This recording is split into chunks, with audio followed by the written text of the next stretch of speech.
Sebab itu kalau Nabi kata, siapa berjuang atas dasar asabiyah, dia akan mati jahiliyah. Siapa yang mendakwa seruan asabiyah, seruan jahiliyah, dia akan menjadi bara neraka. Saya sangat takut untuk jadi pejuang yang lain daripada Islam. Saya mesti menjadi pejuang Islam. Saya dah mengucap syahadat. Betul tuan-tuan? Betul tak? Dah sunat dah. Kau dah sunat pun tak nak ikut Islam, tak mau hidup mati dengan Islam, buat apa sunat? Nabi boleh ya. Nama Islam tapi tak ikut Islam. Lawan Islam, benci Islam, tolak Islam. Tak boleh Islam di sini. Melayu je boleh. Wih. Bila ada Rasul Melayu? Ada Rasul Melayu pergi Isra Mi'raj? Ada tuan-tuan? Naik borak? Tak naik borak, naik anu je, motor. Macam tu pun tak boleh faham. Dah puluh tahun merdeka, apa punya orang, bukan sini, tempat lain. Teruk sungguh. Bila sebut dia marah kat ustaz pula dah. Ni ustaz ni mula cakap tentu arah, dia kata, ai. Tak, maaf, saya tuan-tuan, saya cakap terus terang, kita tak musuh sesiapa. Tapi kita rasa malam kalau orang dah masuk Islam, masuk neraka. Kalau boleh janganlah. Itu tuan-tuan, orang mergum, orang mana ni? Kepompong, seberang pompong. Kalau boleh janganlah masuk. Sian tuan-tuan. Tuhan dah bagi Islam. Islam dah masuk Islam dah. Buat hidup mati dalam Islam lah. Dunia ni nak pergi dah. Betul tuan-tuan? Nak kiamat dah. Idza sama'un syaqqat, apabila bumi terbelah, hancur. Wa idzan nujumun kadarat, bila bintang-bintang semuanya pudar dan berguguran, habis. Tunggu masa je. Tunggu masa lagi tuan-tuan. Tsunami itu sikit je. Banjir Kedah tu sikit je, belum lagi tu. Akan sampai.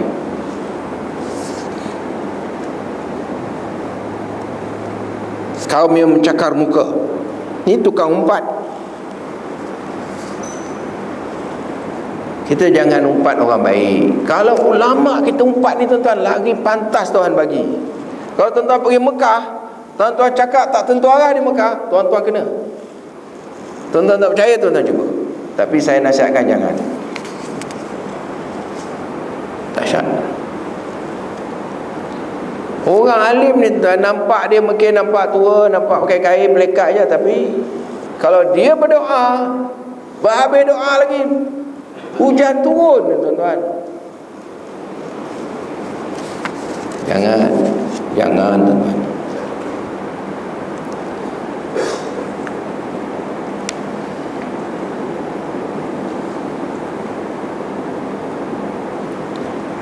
Orang yang takabur, kalau banyak tu orang yang cakap besar di dunia ni, rosak juga negara kita, tak boleh jadi aman. Kita kena jadi orang yang tawadhu. Jangan cakap takabur, ya, dan sebagainya.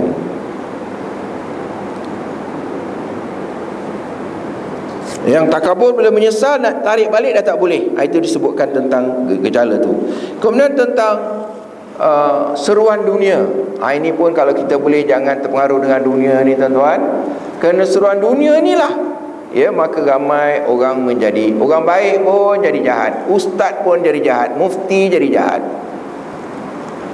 Sebab takut dia punya pangkat dia. Jadi mufti pun apa kata, nak apa? Boleh tuan. Nak kata apa boleh? Boleh, halal tuan. Masalah ni. Ya. Tapi orang, dia akan jadi hina. Orang akan pandang rendah.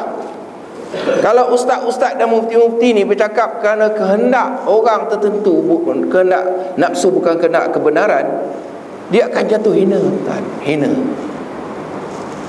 Ulama ni mesti cakap yang betul, yang hak. Jangan takut pada orang yang berkuasa.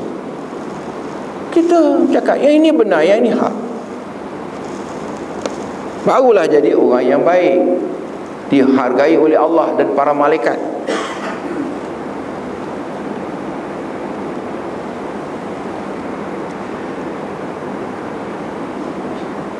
Seorang perempuan tua duduk di tengah jalan dan menyuruh Rasulullah berhenti. Rasulullah tak menghiraukannya. Kata Jibril, itulah orang mensia-siakan umurnya sampai ke tua. Rupanya ada juga gejala orang yang umur dia habis dengan sia-sia je, dia main game. Dah tua, pergi naik kelab, main game. Dah tak ada kerja lain, main burung. Lepas tu main bola, lepas tu main badminton, lepas tu mati. Habis. Ada juga orang macam tu punya. Ya, gejala makin tua makin buang masa, buang umur. Orang makin tua makin rapat dengan Tuhan. Betul tak tuan? Betul tak? Dah pencen dah, duit pun banyak dah, boleh beli pun. Apa lagi? Tobatlah. Dia masih lagi main burung, main macam-macam, main bola, main badminton, dia pun jadi terhangat-hangat kat situ. Sia-sia tuan-tuan. Kalau ramai orang macam ni, tak boleh majulah kita, tak boleh meningkatlah bangsa kita. Kemudian tentang umur dunia, ya, bagaimana sudah semakin tua, tua dah bongkok dah. Masa zaman itu dia bongkok 3. Macam mana sekarang? Sekarang ni lagi lah, dah nak habis dah tuan-tuan. Tapi walaupun nak habis, tapi janji Tuhan Islam akan dimenangkan. Sebab itu tuan-tuan tengok, bank-bank Islam, yang Islamic Bank ni sedang berkembang di negara-negara Eropah. Di England je, kata silap, baru ni 25 buah bank. Mereka cuba nak melaksanakan amalan tanpa riba, kerana amalan ini boleh menyelamatkan bank-bank daripada runtuh. Sebab ada bank yang besar-besar apa semua 100 tahun runtuh. Kenapa? Berdasarkan riba, tipu, gharar, tak ada barakah. Jadi sekarang mereka nak balik kepada cara Islam juga. Macam mana yang tanpa riba ni, macam mana? Akhir zaman Islam akan naik. Betul tuan-tuan? Tuan-tuan tengok negara Arab pun, Fir'aun Arab tu dah jatuh. Betul tak? Tunisia jatuh, Libya jatuh, Mesir yang dulu 99 bila pilihan raya je 99% dia menang. Sebab SPRM dia menipu. SPRM Mesir lah. Sebab M pun Mesir juga, bukan Malaysia je. Betul tuan-tuan? Jadi tak boleh menipu, jatuh. Rakyat lama-lama kata tak boleh macam ni, rakyat keluar ramai-ramai. Tapi Malaysia belum sampai ke taraf itu. Kita bukan negara Arab, kita dah bertamadun, kita guna demokrasi, kita ada pilihan raya. Cuma nak pergi betulkan hantu-hantu yang ada. Tuan-tuan, supaya hantu tu tidak mengundi dan tak menjadi tukang kira. Kalau hantu yang mengundi, hantu menjadi tukang kira, naik hantu. Betul tuan-tuan? Tak mungkin naik hero Melayu. Mampus tak mungkin. Hantu kira, hantu mengundi, hantu lah naik. Betul tuan-tuan? Islam tak fikir ke soal mengundi ni? Islam fikir soal mengundi. Siapa nak latih siapa? Ini amanah Tuhan, syahadah, kesaksian dan amanah. You nak bagi pada siapa? Untuk siapa you beri?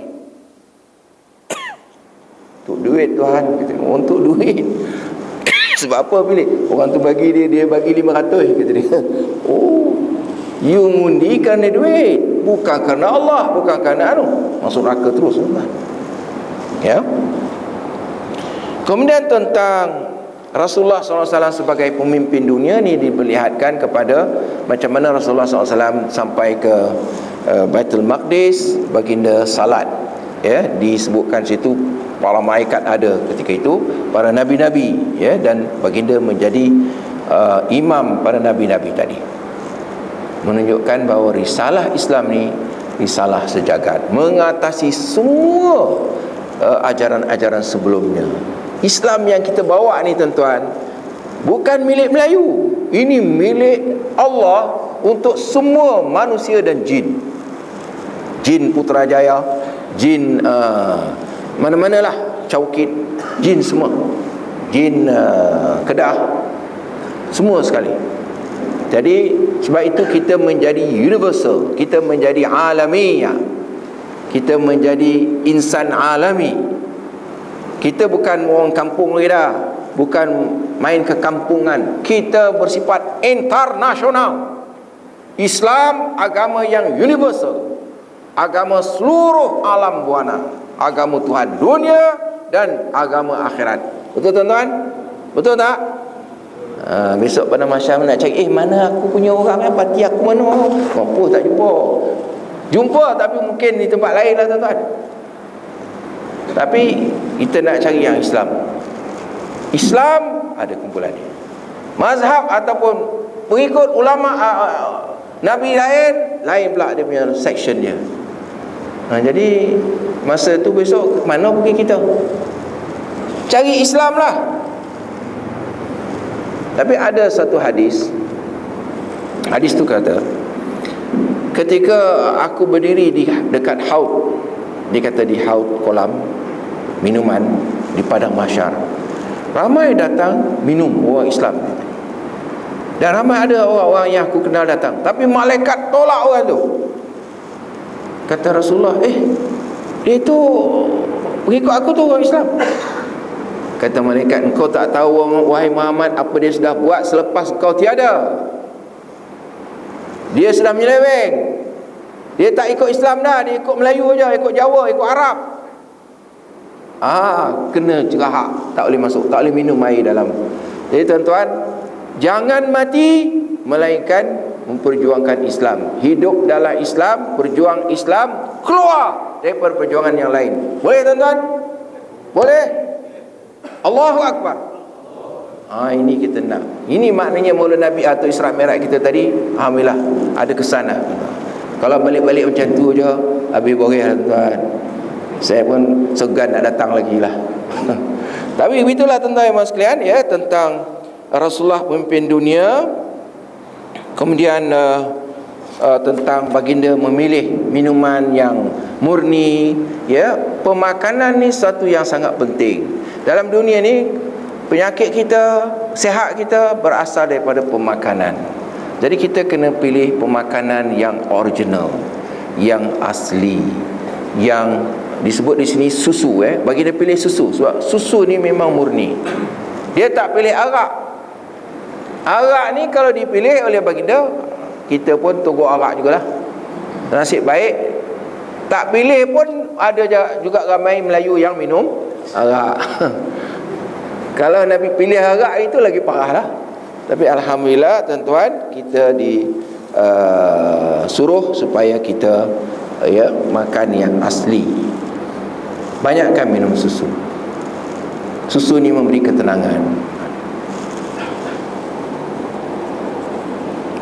Kemudian tuan-tuan sekalian, episod Mi'raj.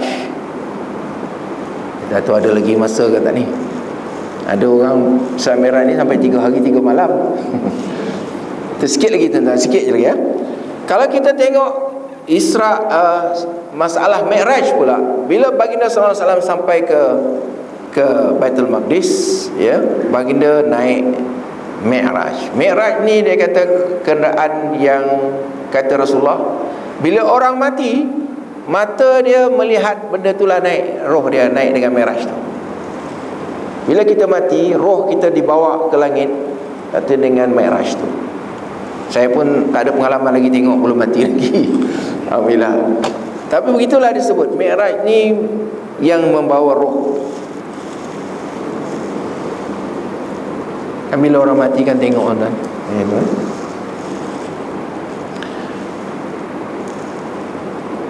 Beliau baginda Rasulullah SAW, ya, sampai ke langit. Pertama disebut dia sampai, dia tengok Adam. Ya tuan-tuan, sebelah Adam ada pintu syurga, ada pintu neraka. Dan Adam ni bila naik, makhluk roh yang baik tadi, yang harum bau dia, masuk ke tempat yang harum, syurga. Suka dia. Tapi bila naik roh yang busuk, hamba anak Adam yang kafir, masuk pintu neraka yang busuk, sedih dia, nangis. Nabi Adam AS. Nak bayangkan, kita ada dua kemungkinan saja. Sama ada saudara berada di dalam kancah iman Islam, atau ada dalam syirik dan kufur. Baik itu jangan mati, melainkan kita mesti ikut Islam. Islam yang komprehensif, yang menyeluruh. Perjuangan mesti Islam, politik mesti Islam, negara nak buat negara Islam. Betul tuan-tuan? Cuma ada satu lagi yang saya tertinggal tadi, tentang halangan. Nabi nampak batang kayu melintang, siapa lalu dicangkuk habis. Dan dia nak kata orang yang menjadi penghalang konsep kebaikan. Orang nak buat baik dia halang, orang nak buat surau dia halang. Orang nak roboh surau tu nak buat surau lagi besar. Besar surau tu, ada aircon, gambar pun dah ada. Penghalang yang haprak ni tak mau. Orang nak buat yang baik, dia kata orang nak butuh je. Padahal orang tu nak bina surau besar. Ini dia kena baca buku Isra Miraj. Baik tuan-tuan, awak orang nak buat besar supaya orang boleh ramai duduk semayang, lagi ada aircon. Macam masjid ni ada aircon kan sedap. Betul tuan-tuan? Tidak berpuluh-puluh dah, pensyarah pun dah puluh.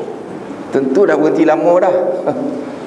Tapi bila dalam surau yang ada aircon, ada nanti ada pasang internet dan sebagainya, tentulah ramai lagi dan seronoklah, makmurlah, majulah. Kedah ni majulah. Tak ada orang nak pecahkan surau, pecah surau. Kurang asam. Minta maaf, bukan kat sini, tempat lain. Dia jadi batu penghalang. Jadi tuan-tuan, yang itu tadi saya cop pulang balik masuk langit pertama. Langit pertama tadi jumpa Adam, ya, kemudian langit kedua dia kata jumpa Isa dan Yahya.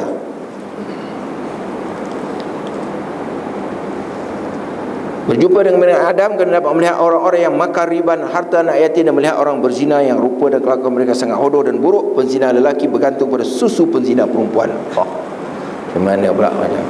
Tentu kalau kita baca hadis-hadis Isra Mi'raj ni berbagai-bagai, memang ada beza. Ada yang kata begini, ada yang kata begini.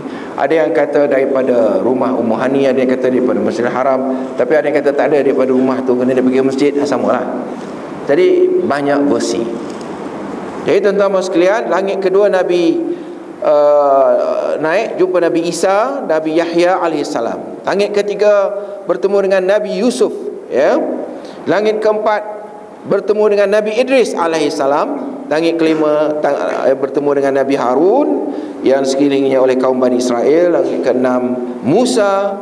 Rasulullah mengangkat kepala disuruh oleh Jibril, lalu dapat melihat umat baginda sendiri yang ramai, termasuk 70,000 orang yang masuk syurga tanpa hisab.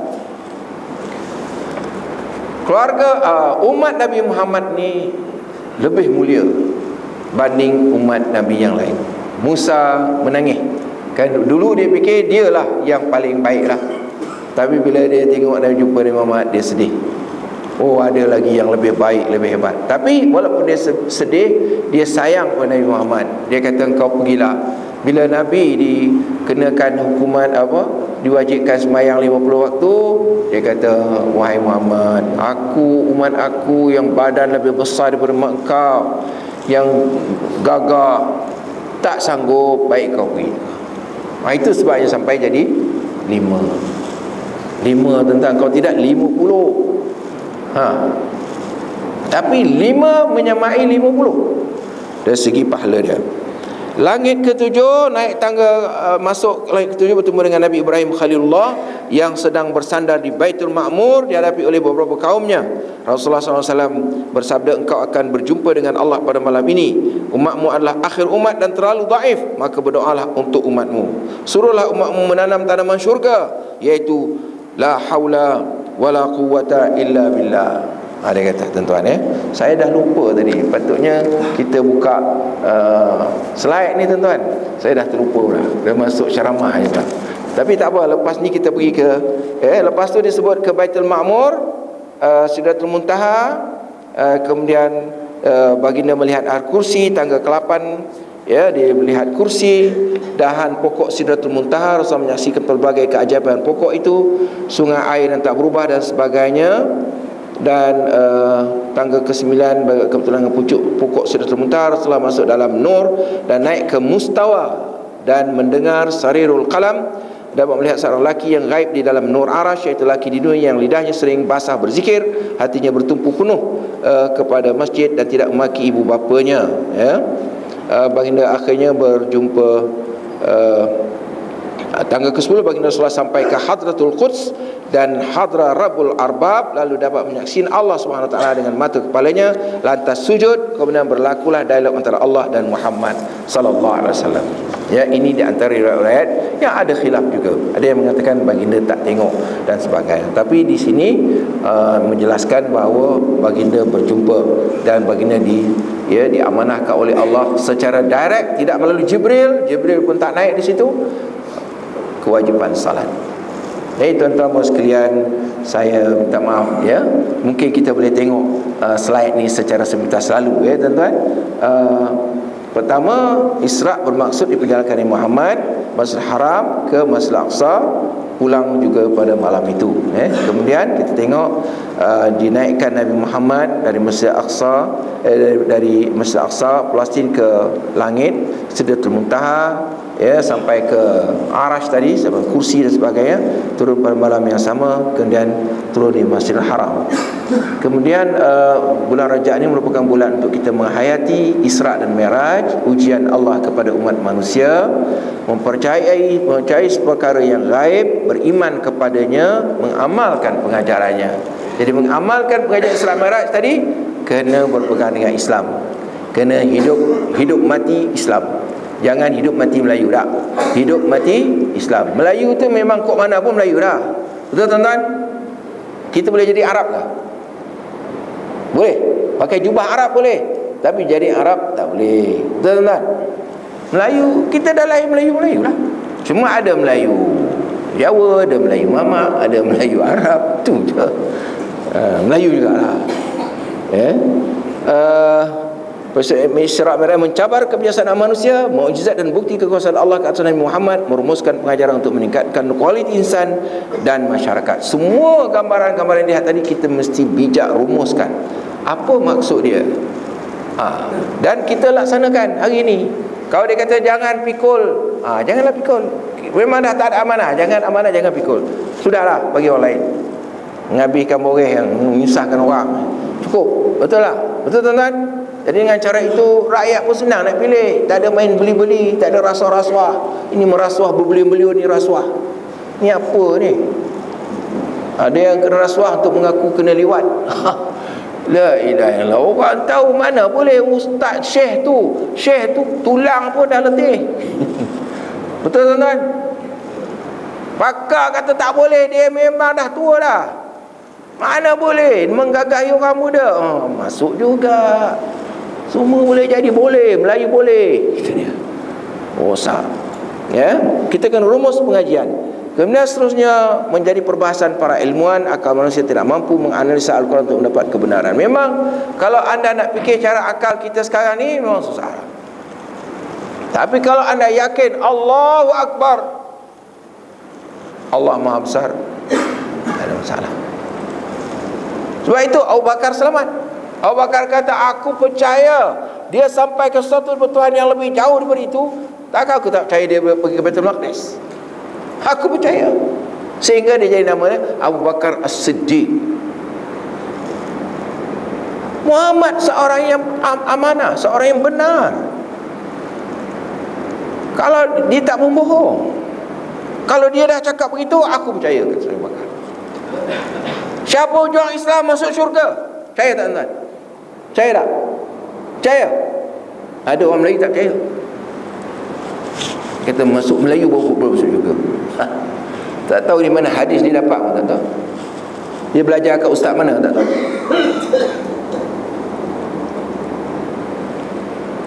Dengan roh dan jasad, bukan dengan khayal, mimpi atau semuanya, menambah keimanan kepada Allah Azza wa Jalla. Ya. Pengajaran peristiwa Isra' Mi'raj pertama meneguhkan jiwa Nabi Muhammad menghadapi penentangan kaum Quraisy, memberi rangsangan mendalamkan Nabi, menyatakan keimanan kepada Allah, memantapkan azam Nabi menyampaikan risalah Allah dan melaksanakan salat 5 waktu. Ini dalam konteks Nabi. Tapi dalam konteks kita, menambah keyakinan tentang universalisme Islam, tentang kebenaran Islam, dan Islam ini akan menang di akhir zaman. Betul tuan-tuan? Dan kita semua hanya akan menjadi sejahtera, bahagia, mulia dengan Islam. Sebaliknya, hina dengan yang lain daripada Islam. Kalau lain daripada Islam, memang hina Melayu ni. Tak ke mana lah. Rasuah sana, rasuah situ, zina situ, merempak situ, mabuk sana, sapu duit sini. Subhanallah. Sekarang orang tahu dah tuan-tuan. Cakap sikit orang tahu dah, tengok dalam internet. Betul tak tuan-tuan? Betul tak? Siapa pembohong? Tadi dia cakap macam ni, kau dia cakap macam ni, bohong sungguh, orang tahu dah. Ni kepala pembohong, dia kata. Datuk pun dia beli. Dia beli pakat Datuk. Lepas tu nak jadi hero Melayu. Oh, Masya Allah. Nak nipu pula tu. Dulu dah boleh tipu. Zaman orang tak ada internet ni boleh tipu. Sekarang lah, kau semua orang tahu dah. Mudah aja nampak. Tokan je keluar. Betul tuan-tuan? Betul tak? Tapi kena tahu tokan ya. Kalau tak tahu tokan, tak ada apa keluar. Ya, tuan-tuan sekalian, peristiwa Isra Mi'raj adalah satu bentuk ujian keimanan kepada Allah. Orang yang rapuh keimanan sanggup mendustakan perintah Allah.